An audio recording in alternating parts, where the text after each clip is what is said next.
A novidade no Frescogol é a introdução da aferição com radar, e nesse vídeo a gente vai falar sobre isso e também muito mais. Sugiro que acelerem a velocidade desse vídeo para vezes 2, tem essa opção no YouTube, porque o vídeo é um pouco longo, mas dá para ver numa velocidade maior.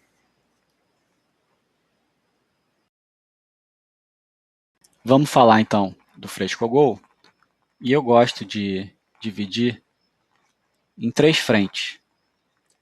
O projeto em si, digamos, a parte institucional do Frescogol, a aferição e a regra. Em geral, as pessoas gostam muito de falar da aferição, do radar, etc., e também da regra.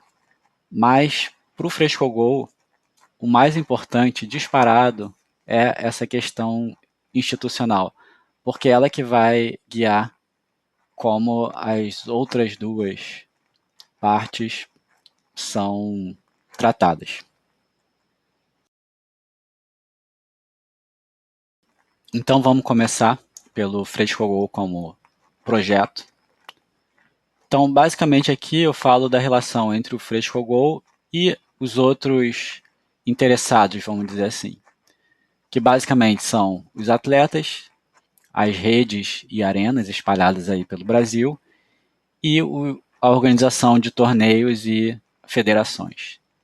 Então, como que um atleta pensa em relação a um sistema de aferição, Tipo, primeira coisa é como que ele pode treinar com esse sistema, se ele vai ter acesso a esse sistema, acesso fácil a esse sistema, e além disso, se ele está em condições iguais de competição em relação aos outros atletas. Então tem essa questão do treino, será que ele tem as mesmas chances de treinar, a mesma facilidade de acesso ao sistema que todos os outros atletas do Brasil, seja do Rio de Janeiro ou de São Luís ou qualquer outro lugar do país? Será que todo mundo vai ter as mesmas condições de acesso ao treino? A outra é se a regra ela abrange todos os estilos de frescobol que a gente tem no Brasil, de maneira que todos tenham condições de competir de igual a igual com o seu estilo dentro da regra do sistema. E a outra é o próprio acesso às informações do sistema. Sobre as redes e arenas, basicamente o interesse é ter acesso ao sistema. Isso significa custo de adquirir o sistema e tudo que é necessário, e também a facilidade de operação. Uma vez que você tem o sistema, será que é fácil de operar? Será que a rede ou a arena vai ter como instalar, vai ter um lugar apropriado, vai ter gente para operar? Isso tudo o Frescogol como projeto também se preocupa. E por fim, a questão dos torneios, organização de torneios e as federações também. Então, de novo, aparece a questão do acesso ao sistema, que é as mesmas preocupações em relação a redes e arenas. A outra questão é o quão dependente a federação ou uma organização de torneios vai ficar do sistema. Então, isso, por exemplo, a questão de royalties e também a questão de customização. O quanto que uma organização de torneio ou uma federação tem facilidade de customizar ou alterar o sistema aos seus próprios requisitos. E também a gente acha que é importante para um torneio, uma federação, que o sistema tenha popularidade, porque assim isso vai ter influência na questão dos atletas e das redes também. Quantos mais atletas tenham condições de treinar, quantos mais redes e arenas tenham acesso ao sistema, mais popular vai ser o sistema, ele vai ter mais capilaridade, vai alcançar mais lugares e assim é mais interessante para quem organiza torneios e federações.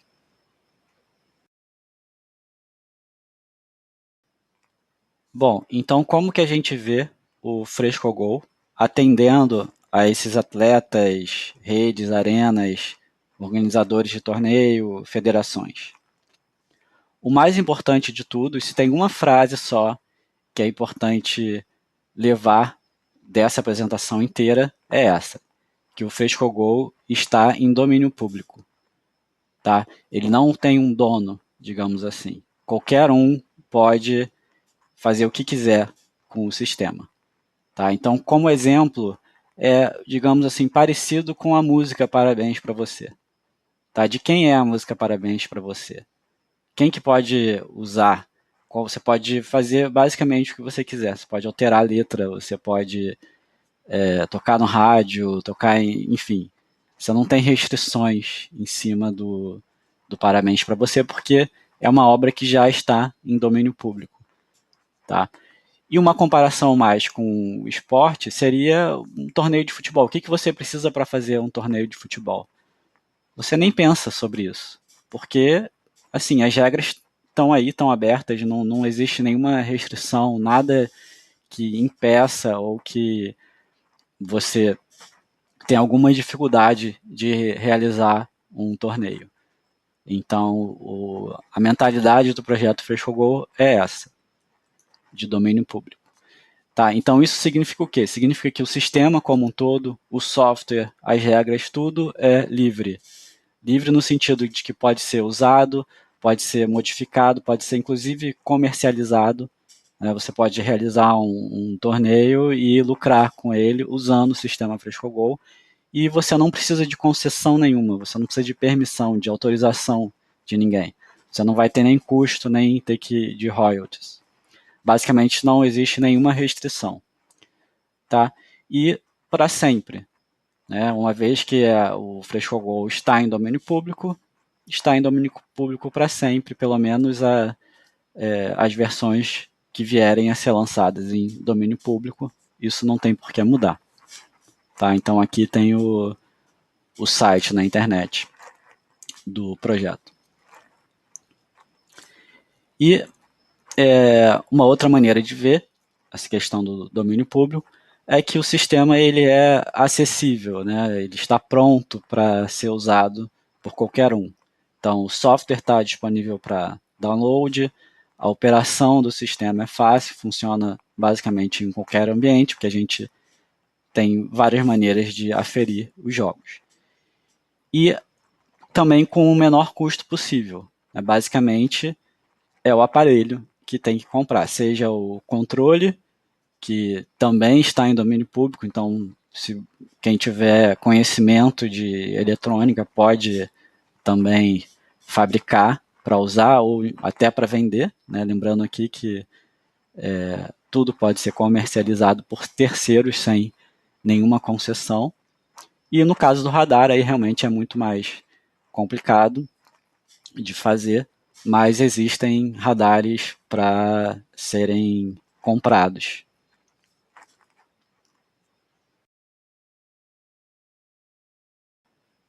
Então, o Frescogol como projeto, né, ou seja, como ele se coloca desde atletas até federações, é essa ideia de abertura total, de liberdade total e essa frase aqui que deve sempre ser lembrada que o Frescogol está em domínio público. Então agora vamos para a segunda parte, que é falar sobre a aferição do sistema. Então, antes, vamos entrar nessa questão do subjetivo versus objetivo. Eu acho que vale a pena. Bom, o que, que seria, então, aí subjetivo? Vamos tratar com exemplos, trazer exemplos do futebol. Né? Por exemplo, a gente avaliar se alguma lance foi falta ou não. Tá? O que, que é uma falta? A gente tem alguma definição objetiva do que é falta ou existe alguma questão de interpretação? Né? Outra coisa é que também entra na regra de falta se foi intencional ou não. Como é que a gente vai saber a intenção de um atleta? Isso é bastante subjetivo. No frescobol, um tipo de aferição que foi muito usado é determinar se um golpe foi ou não foi ataque. Né? Mas o que seria um ataque? Qual é a definição de um ataque? É a intenção, é o movimento? Como que você vai aferir isso de maneira objetiva? É muito difícil. Né? Então, esses são exemplos de medidas que a gente quer que são subjetivas, dependem de interpretação do árbitro. E o objetivo, vamos também ver exemplos no futebol. O primeiro exemplo seria se foi impedimento ou não, ou se foi gol ou não, né? Se a bola entrou ou não no gol. Para essas duas medidas, a gente tem uma definição objetiva. Um impedimento a gente consegue traçar uma linha imaginária e uma medida bem objetiva. Se o atleta está atrás ou à frente daquela linha, a gente vai determinar se está impedido ou não, e a mesma coisa para o gol. Inclusive, no gol existe uma linha desenhada, e se a bola atravessar completamente a linha, né, a gente imagina que não tem nenhuma parte da bola encostando na linha, então é porque foi gol. Tá?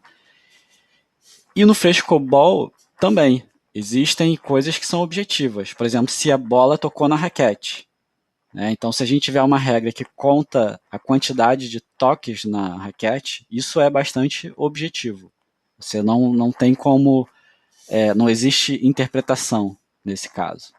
Uma outra coisa que é objetiva é você determinar se a bola veio do lado esquerdo ou do lado direito do atleta. Não quer dizer aqui, o objetivo não quer dizer que não tenha erro. É óbvio que pode ter erro. Impedimento tem erro, bola entrou ou não tem erro. Mas o critério é objetivo.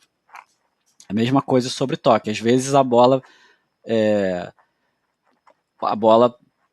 você não tem como ter certeza que a bola tocou na raquete porque a bola logo em seguida caiu.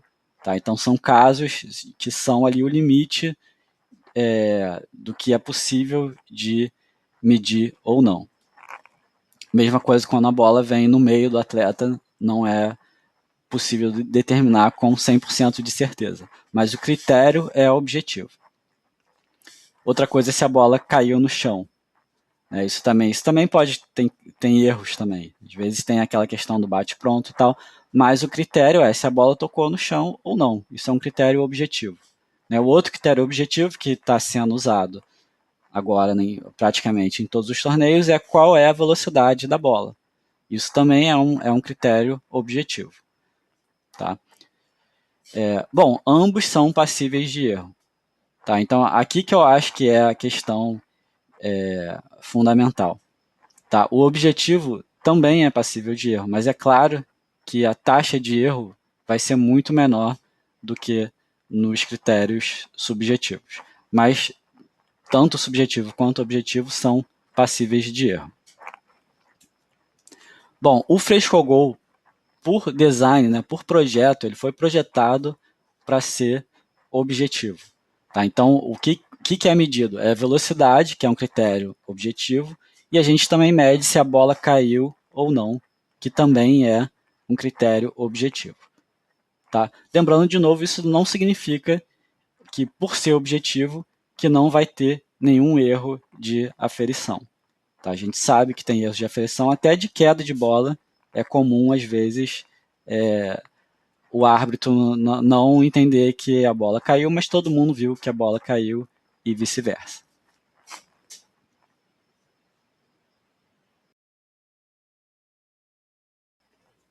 Continuando aqui com a aferição, o frescogol, então, é um sistema objetivo, porque a aferição se baseia na velocidade da bola e em quedas, que são critérios objetivos. Atualmente, a gente tem duas maneiras diferentes de aferir um jogo de frescobol. Com o controle, que a maioria das pessoas que já jogou o frescobol conhece, e a novidade agora com o radar também. Então vamos ver algumas considerações aqui em relação às dificuldades, desvantagens e vantagens dessas duas maneiras de aferir em cima de alguns fatores aqui. O primeiro é o fator humano, que existe no controle, mas não existe no radar. Né? O radar ele não precisa de operação humana e o controle precisa de operação humana. Basicamente quando o atleta à esquerda toca na bola, o árbitro aperta esse botão aqui, e quando o atleta à direita toca na bola, o árbitro aperta esse botão aqui. Tá? Então, esse também é objetivo, basta ele ver o toque na bola, não tem interpretação, né? Ele não precisa interpretar a velocidade da bola com esses toques. Não, ele simplesmente funciona só como um marcador, um contador que deve seguir os toques na bola. Tá? Mas existe o fator humano, então aqui eu coloquei em amarelo. A segunda consideração são os fatores externos. Né? Então, que fatores externos afetam a aferição do controle ou a do radar? Então, aqui a do controle é a grande dificuldade do Frescogol. Sempre que me perguntam, todo mundo foca na questão de apertar os botões, que o erro é mínimo. A gente já mediu isso e é abaixo de 5% de erro. Tá?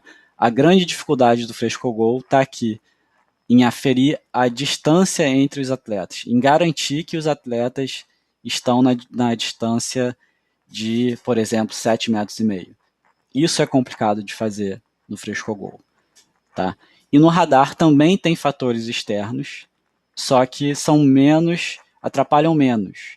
Né? Então a posição dos atletas e a posição do radar, vento, pessoas se movimentando, outros jogos acontecendo, isso também são fatores externos que vão atrapalhar a aferição do radar.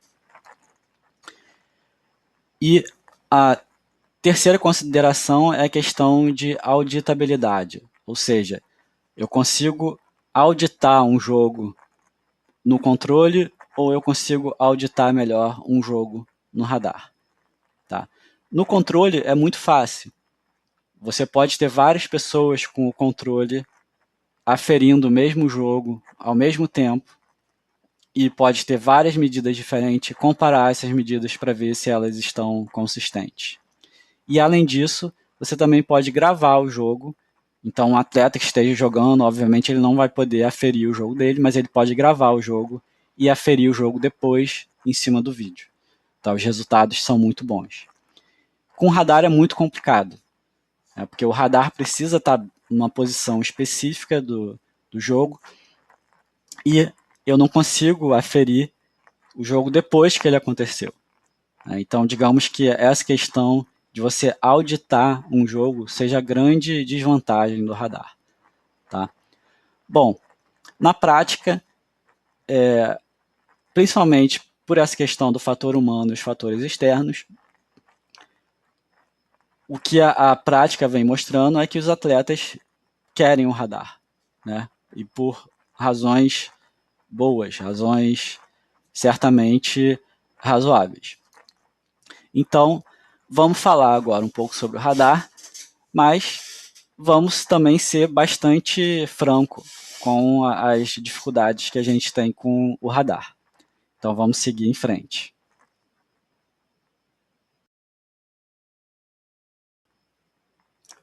Continuando aqui na parte de aferição, e agora vamos focar no radar.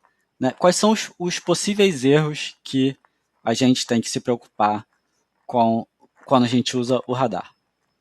O primeiro deles é o erro interno dele. Tá? Isso está especificado no manual. Se a gente compra um radar e lê o manual, ele diz, olha, a gente tem aí uma faixa de erro que está em torno de 3%.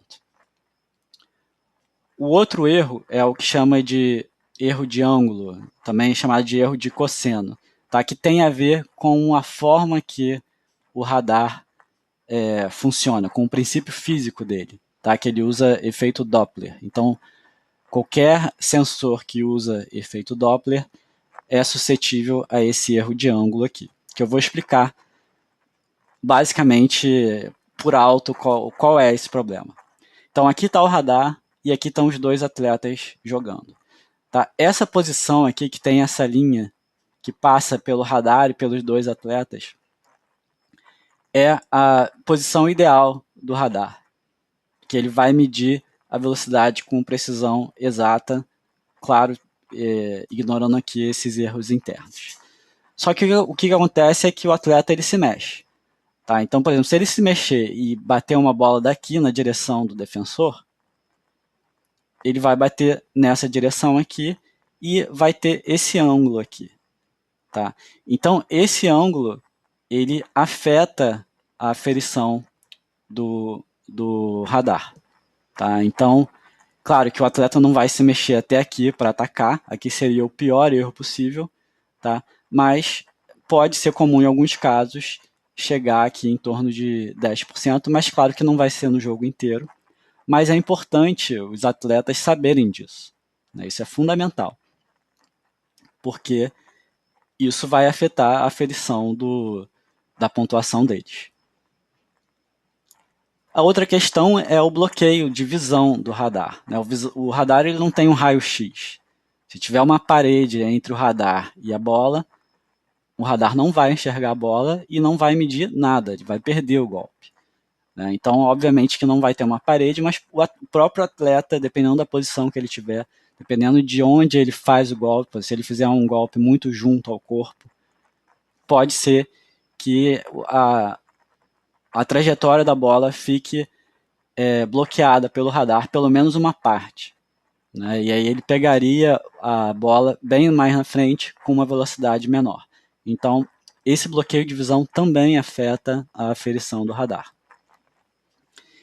E o quarto fator é a própria interpretação do software. Né? O radar ele fica enviando as velocidades sem parar. Então, se o software não fizer nada, o radar vai começar a duplicar, quadruplicar golpes indiscriminadamente. Então, o software ele precisa interpretar a informação que vem do radar de maneira correta para aferir um golpe só, não duplicar golpe e também não perder golpe. Então, esse é um outro fator importante. Em seguida, eu já falei dessa questão de auditar um jogo, né? Auditar para verificar se a pontuação de um jogo está correta ou não, se a gente pode confiar no que o radar está medindo. A gente tem que ter alguma maneira de verificar se o que o radar está medindo está correto ou não. E aí, como eu falei, é impossível a gente fazer essa auditoria depois do jogo, porque depois do jogo a gente já perdeu as medidas do radar e a gente não tem como refazer as medidas do radar. O jogo teria que estar acontecendo para isso ser possível. Mas é possível fazer sim, se a gente tiver dois radares. A gente pode botar, por exemplo, um radar de um lado da quadra e o outro radar do outro lado da quadra e fazer dois sistemas independentes para medirem o mesmo jogo. E aí, se as medidas forem muito próximas, então significa que um radar está auditando o outro radar. Tá? Bom, e a gente já fez isso. Então a gente já fez isso, já colocamos dois radares no mesmo lado, marcando o mesmo jogo, já colocamos dois radares, um de cada lado da quadra, medindo o mesmo jogo, e os resultados estão acima de 90% de igualdade entre os resultados. Tá? Isso nos primeiros testes. Hoje em dia, acredito que essa porcentagem seja ainda maior. Mas já é bastante alta, o que dá uma certa credibilidade para esse tipo de aferição.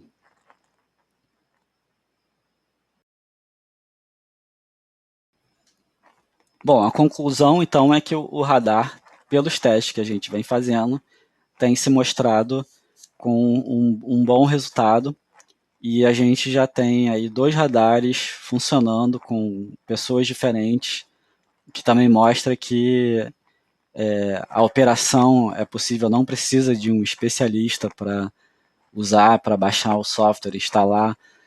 Então, qualquer pessoa, qualquer rede, né, qualquer arena ou federação que compre um radar vai conseguir operar o radar sem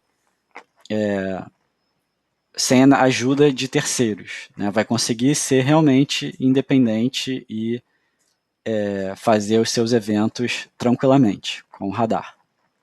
E lembrando também que a aferição com o controle vai continuar funcionando, né? Inclusive no teclado do computador. Não precisa nem do controle mais. Pode usar o controle, pode usar o teclado do computador e também pode usar o radar. Então é possível ter várias quadras para um torneio, por exemplo, com várias categorias diferentes. Pode ter uma quadra principal com radar e outras quadras com o sistema semiautomático, que também tem resultados bem satisfatórios.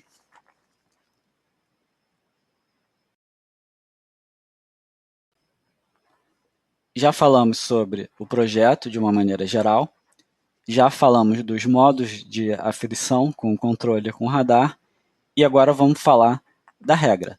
Tá? A regra ela é independente da aferição, né? Eu posso ter maneiras diferentes de aferir com regras diferentes. Uma coisa não determina a outra. Tá? Então aqui a gente vai falar de uma maneira geral sobre regras e a gente vai depois focar em uma regra específica, que é a regra atual, versão 3.0 do FrescoGo, mas que não é, digamos assim, a única regra possível. A gente, inclusive, já falamos que o FrescoGo pode ser modificado por qualquer um e pode atender a demandas diferentes das que a gente vai propor aqui.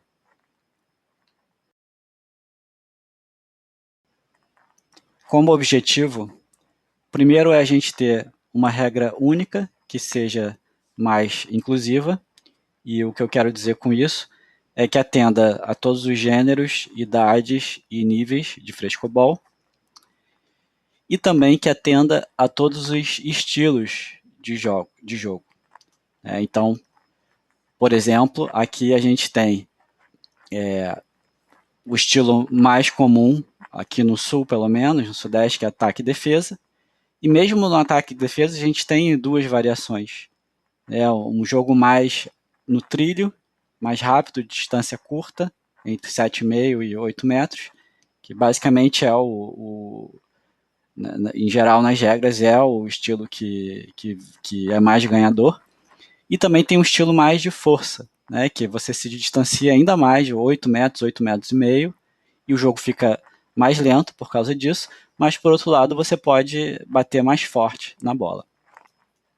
E também tem o estilo de ataque e contra-ataque, que a gente também chama de direita com direita, ou estilo carioquinha.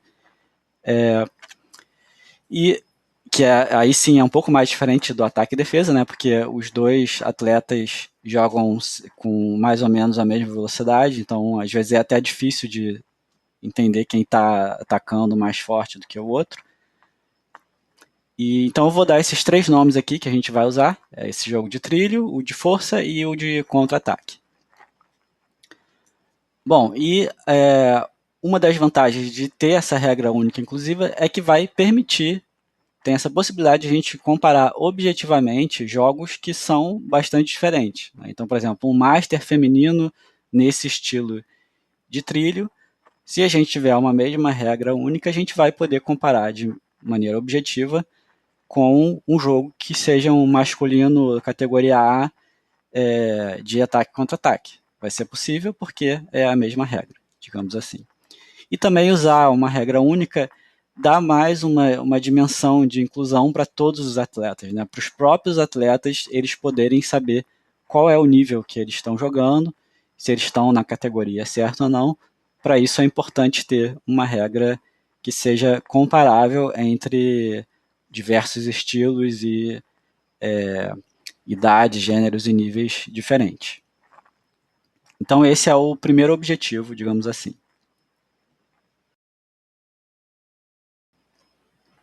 Vamos falar agora um pouco das regras mais típicas, pelo menos dos últimos anos, começando com a ABRAF e depois com o radar.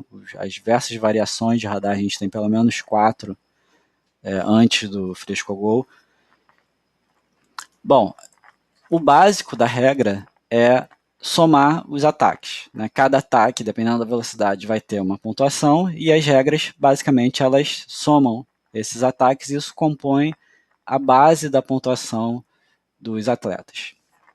Então, se a gente pegar aqueles 3 estilos, é o estilo de ataque e defesa trilho, o estilo de ataque e defesa força e o estilo de ataque contra-ataque, o direito com direita, a gente vê que o trilho tem muitos ataques, né, aproximadamente 1 por segundo, né, a gente pode ver os jogos, pelo menos os jogos de nível alto, esse é um pouco abaixo disso.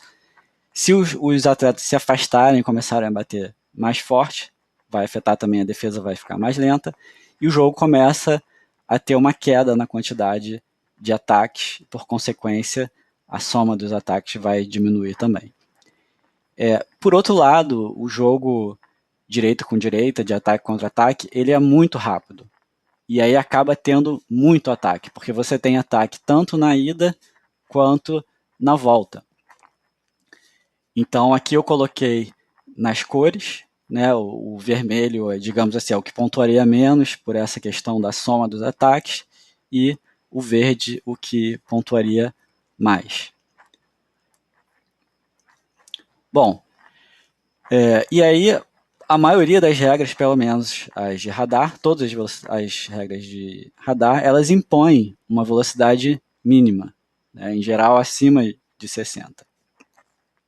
E se a gente olhar as velocidades médias dos jogos, né, o jogo de trilho, ataque e defesa vai ter um jogo de potência média, o jogo de ataque e defesa forte vai ter uma potência alta, e o jogo de ataque e contra-ataque vai ter uma potência baixa, né, justamente porque os dois precisam atacar, então naturalmente a potência vai diminuir. Né. Então aqui eu coloquei empiricamente essas médias de velocidade considerando o jogo todo, e a potência baixa fica abaixo de 60 em geral.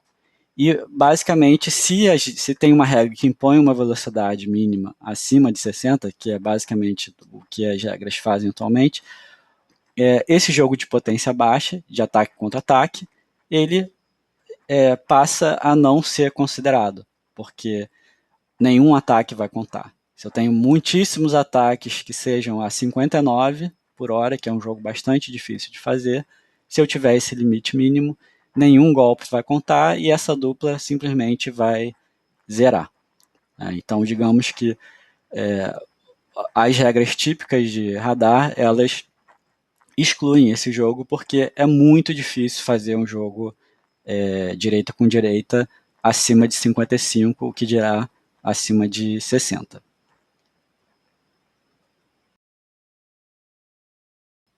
Então, um outro objetivo nosso aqui é tentar equilibrar esses estilos na regra de modo que eles sejam comparáveis de maneira objetiva.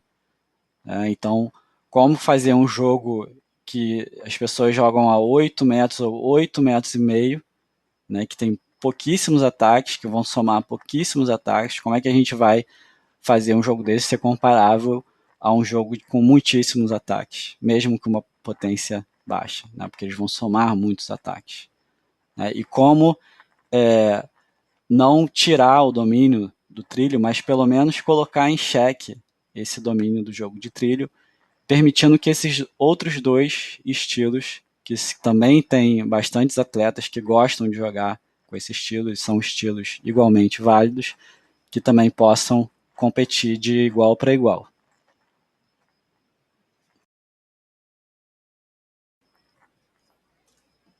Bom, então agora eu vou falar dessa nova regra do Fresco que é a versão 3, que a ideia é tentar incluir esses estilos de maneira que eles possam ser comparados objetivamente em uma competição.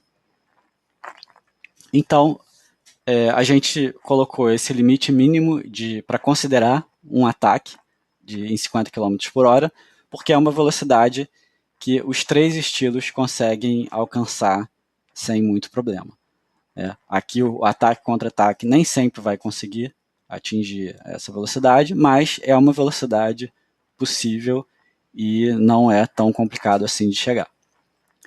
E o que a gente fez também é colocar um máximo na quantidade de ataques. Então a gente tem um mínimo na velocidade e a gente também tem um máximo na quantidade de ataques.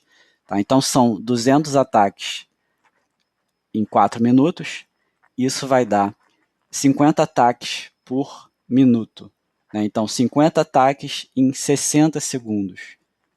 Então é uma medida que é um bom jogo de trilho consegue chegar a essa taxa de 50 ataques a cada 60 segundos. Tá? Então aqui são 200 ataques, cada atleta tem que fazer no máximo 100 ataques para chegar a esses 200 ataques. Bom, e aí como é que ficam esses outros dois estilos aqui? O de ataque contra ataque, como é um jogo muito rápido, ele vai alcançar esse limite de 200 ataques com mais facilidade. Tá? E aí o que vai acontecer? Não adianta continuar atacando. E aí é aqui que a regra equilibra esses estilos. Porque uma vez que você atinge esse limite, você não vai estar mais pontuando, porque você atingiu já o máximo. Então o que você vai ter que fazer com um jogo muito rápido é mesclar esse jogo com potência também. Tá? Porque aí a partir desse momento, você só vai conseguir aumentar a sua potência e não mais a quantidade de ataques, porque ela já foi atingida. E a força é ao contrário. A força você vai ter dificuldade de chegar a esses 200 ataques, mas, por outro lado, o seu jogo vai estar numa velocidade média mais alta. Tá? Então, a ideia é que o jogo de força também tenha que mesclar com velocidade. Então, os jogadores ou eles se aproximam e tiram um pouco a potência, ou eles vão para um direito com direita, enfim. Vão ter que, de alguma maneira, se adequar para competir com o jogo de trilho de igual para igual. Esse é o objetivo.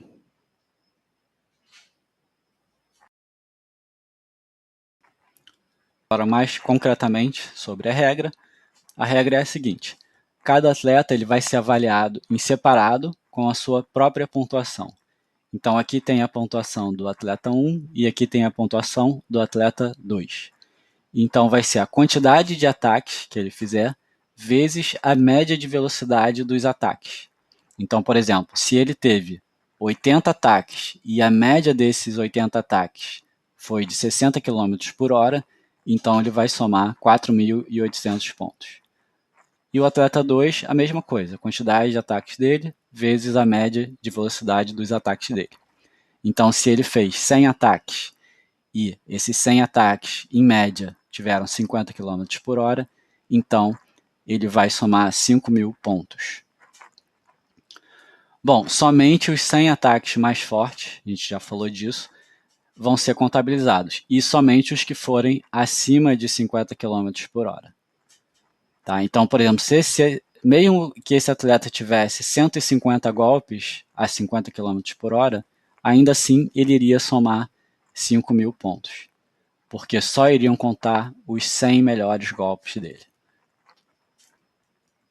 E depois, cada queda vai descontar 2% da pontuação final da dupla.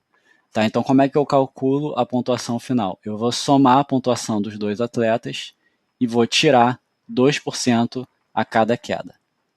Então, se eu pegar esse exemplo, eu pego a pontuação do atleta 1, 4.800. Pego a pontuação do atleta 2, 5.000. Vamos supor que foram 5 quedas. Então, eu vou tirar ainda 10% dessa soma aqui e vou chegar a esse valor de 8.820.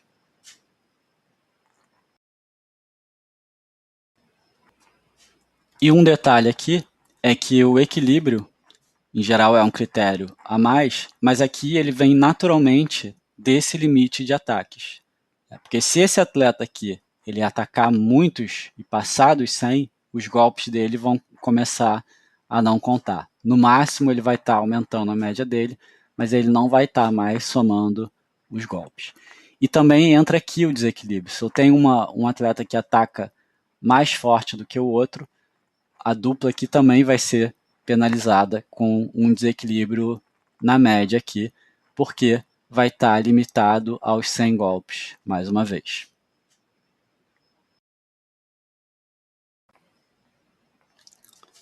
E vamos ver aqui um exemplo mais visual. Eu vou me basear aqui no placar, que é a interface mais nova do Frescogol.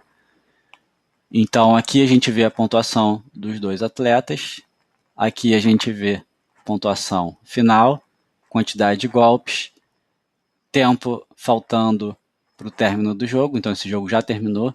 E aqui também a gente tem o tempo de descanso da dupla, que pode ser usado para limitar, por exemplo, quanto tempo eles podem descansar.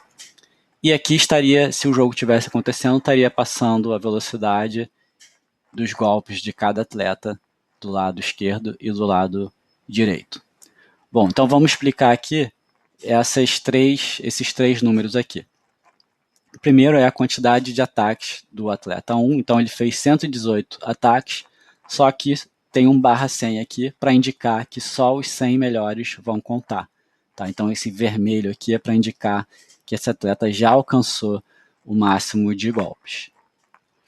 Aqui é a velocidade média, então desses 118 golpes, se eu pegar os 100 melhores, a média dos 100 melhores foi essa aqui, 59,92. E aqui é a pontuação do atleta 1. Basicamente eu vou fazer 100 vezes 59,92 e vou chegar a esse resultado aqui de 5.992. Mesma coisa para o lado direito, o atleta 2, quantidade de ataques, média de velocidade dos ataques e a multiplicação entre esses dois valores, vou chegar a esse valor. E aí eu vou calcular o total, somando essas duas pontuações, certo? E eu ainda tenho que descontar as quedas. Então, se eu tive 8 quedas, eu vou multiplicar por 2%, então eu ainda tenho que descontar 16%. E aí, para eu chegar à pontuação final, eu vou somar os dois lados e vou multiplicar, aqui no caso, por 84%, que é 100% menos 16%. E aí, se eu fizer essa conta, eu vou chegar ao resultado final, que é 9.381.